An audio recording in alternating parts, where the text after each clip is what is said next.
To our channel Avani's love story. ఇంకా కథలోకి వెళ్ళిపోదామా?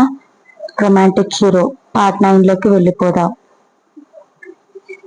ఇక వాళ్ళు నీ ఇంటికి రారు. ఇక నుంచి నువ్వు ఒంటరిగా జీవించాలి. నీ లైఫ్ ని నువ్వు లీడ్ చేయాలి. నువ్వు చేయాలనుకున్నవన్నీ చేయి. వాళ్ళు నీ జీవితం నుంచి శాశ్వతంగా పంపించేస్తున్నాను నేను అని అంటూ ఆ పోలీస్ అధికారి చెప్పగా వెన్నెల హ్యాపీగా చాలా థ్యాంక్స్ అని అంటూ కృతజ్ఞతా భావం నిండిన కళ్ళతో ఆ పోలీస్ వైపు చూసి నమస్కారం చెబుతుంది. ఆ పోలీస్ అధికారి వెన్నెల చాలా అమాయకురాలని అర్థమై సరే తల్లి జాగ్రత్త అని అక్కడ నుంచి వెళ్ళిపోయారు. ఆ తల్లి కొడుకుల్ని తీసుకెళ్లిపోయారు. ఆ తల్లి కొడుకులు మాత్రం మాకిక్కడ ఎమ్మెల్యే బాగా పరిచయం. నువ్వు మమ్మల్ని వదలకపోతే ఆ ఎమ్మెల్యే వచ్చి నీ జాబ్ పీకేస్తాడురా అంటూ బెదిరించసాగారు. అవునా? ఆ పోలీస్ అధికారి ఎగతాళిగా నవ్వుతూ, మీకంత సీన్ ఉందా? మీరు అన్న ఆ ఎమ్మెల్యే ఎవరో ఒకసారి ఫోన్ చేయండి అని అన్నాడు. ఇదిగో ఫోన్ చేసి మీరే మాట్లాడండి అంటూ ఆ ఎమ్మెల్యేకి ఫోన్ చేసి ఇచ్చాడు. హలో అని స్టేషన్కి రమ్మని చెప్పండి అనగానే అని చెప్పి కాల్ చేయగా అక్కడ అటువైపు నుంచి ఆ ఎమ్మెల్యే బండ బూతులు తిట్టడం స్టార్ట్ చేశాడు. వీళ్ళు ఫోన్ చేయగానే వీళ్ళిద్దరిని ఏరా ఎప్పుడో ఒకసారి మీ ఊరికి ప్రచారానికని వచ్చాను. అప్పుడు ఆ పెద్ద ఆయన చలవ మీద మీ ఇంట్లో భోజనం చేస్తే నేను మీకు సపోర్ట్ గా ఉన్నానని చెప్తారా? వెదవల్లారా, నువ్వు మీ అమ్మ రోడ్ల మీద అడక్క తింటారా అది ఇది అంటూ బండ బూతులు తిట్టాడు ఆ ఎమ్మెల్యే వీళ్ళని తిట్టి ఫోన్ పెట్టేశాడు. నిజం చెప్పాలంటే ఆ ఎమ్మెల్యే వీళ్లకు చాలా నమ్మిన బంటు, చాలా క్లోజ్. కానీ ఆయన ఇప్పుడు ఆయన పదవి పోయి ఆయనే తెలియని సిచ్యువేషన్ లో ఉన్నాడు వీళ్ళ వల్ల. అందుకే చంపినా చంపేస్తానేమో అని, పైగా వాళ్ళిప్పుడు పోలీసుల దగ్గర ఉన్నారని అర్థమై ఇంకేం మాట్లాడినా కూడా వ్యర్థమే అని అనుకున్నాడు ఆ ఎమ్మెల్యే.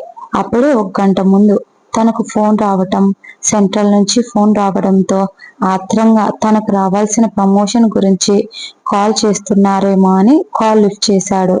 కానీ మొన్న పదవి పోయిందని తెలిసిన ముసలోడికి తెలియటంతో ఇది కూడా వాళ్ళకు సపోర్టుగా ఉన్నందుకు పోవడంతో ఇంకా కోపం ఎక్కువయింది. ఇంకా ఏమీ చేయలేక అసలు ఏం జరిగింది అని ఆరా తీయగా దానికి కారణం రిషి అని, రిషితో పెట్టుకుంటే ఈ భూమి మీద లేకుండా చేసే టైప్ అని అర్థమై, పైగా వీటి గురించి ఆలోచించకూడదని ఆలోచించిన వెతుక్కుంటూ వచ్చి మరి చంపేస్తాడని అర్థమై సైలెంట్ అయిపోయాడు ఆ ఎమ్మెల్యే. ఇంకా ఇదిలో ఉండగా ఇక్కడ వెన్నెల ఎప్పుడూ లేనంత బాధగా నేలపై కూర్చొని ఏడుస్తూ ఉంది. ఇంకా నాకు ఎవరున్నారు ఈ లోకంలో? చిన్నప్పటి నుంచి చూసుకున్న నా తాతయ్య కూడా నాకు లేరు. నాతో పాటు పెరిగిన నా తోబుట్టువు కూడా నన్ను వదిలేసి వెళ్ళిపోయింది. అసలు నేను తన గుర్తుకు కూడా ఉన్నానో లేనో అని అనుకుంటూ ఇంకా నేను ఎవరికీ అక్కర్లేదు. నిజం చెప్పాలంటే అత్తయ్య వాళ్ళు కొట్టినా తిట్టినా నాకంటూ ఉన్నది వాళ్ళే. ఇప్పుడు వాళ్ళు కూడా ఇక్కడ లేరు. నా పరిస్థితి ఎవరూ లేని అనాథని అని అనుకుంటూ నేల మీద కూర్చొని ఏడుస్తూ ఉండగా అప్పుడే తన ఎదురుగా ఎవరో ఒక వ్యక్తి నడుచుకుంటూ రావటం, కాళ్ళు మాత్రమే కింద కూర్చోవటం వల్ల తనకు కాళ్ళు మాత్రమే కనిపిస్తున్నాయి వెన్నెలకు. ఆ వ్యక్తి నడకలో కూడా గాంభీర్యం కనిపిస్తుంది వెన్నెలకి. ఆ వ్యక్తి వస్తున్న సౌండ్ కి తన ముందు ఎవరో ఉన్నట్టు కనిపించడంతో తల పైకెత్తి చూడగా అక్కడ రిషిని చూసి మాస్క్ పెట్టుకోవటం వల్ల, పైగా తన హైట్ వల్ల తల పైకి ఎత్తి ఆశ్చర్యంగా చూస్తుంది తనని. తన మొహం మాత్రం కనిపించకపోవటంతో భయంగా ఎవరు మీరు అని అడిగింది. ఏంటి ఇప్పుడే కదా నువ్వు మీ అత్తయ్య వాళ్ళను తప్పించుకున్నానని హ్యాపీ ఫీల్ అయ్యావు, అప్పుడే వాళ్ళను కాపాడదామని ఆలోచిస్తున్నావే అని అంటూ ఎగతాళి చేశాడు రిషి. ఆ మాటలు వింటున్న వెన్నెలకి చిర్రుమని మండింది. అసలు ఏమనుకుంటున్నారు నా గురించి? వాళ్ళు నాకు ఎంతైనా నా అత్తయ్య వాళ్ళు, ఫ్యామిలీ వాళ్ళు కాబట్టి నేను బాధ అనేది ఉంటుంది. నేనేం రాయిని కాదు కదా నాకు అని అంది వెన్నెల.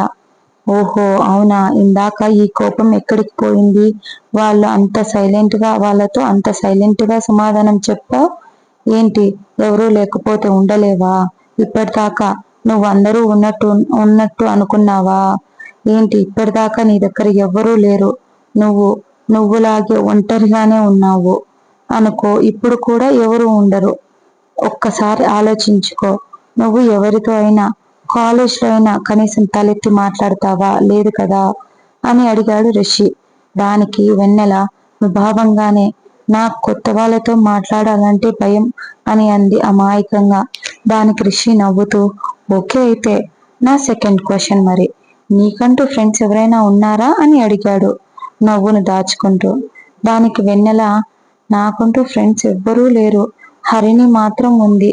హరినారాయణ మామయ్య కూతురు హరిణి, తను నాకు చిన్నప్పటి నుంచి బెస్ట్ ఫ్రెండ్ అని చెప్పింది వెన్నెల. చిన్నప్పటి నుంచి తెలుసు కాబట్టి నిన్ను వేగుతుంది అని అన్నాడు రిషి. దానికి వెన్నెల కోపంగా, అంత లేదు, నాతో ఫ్రెండ్షిప్ చేయడం తనకు చాలా ఇష్టం అని అంది వెన్నెల. అవునా, అయితే మీ కాలేజ్లో అందరికీ నీతో ఫ్రెండ్షిప్ చేయటం ఇష్టమేనా మరి అయితే అని అంటూ తనతో గొడవ పడ్డం మొదలు పెట్టాడు రిషి.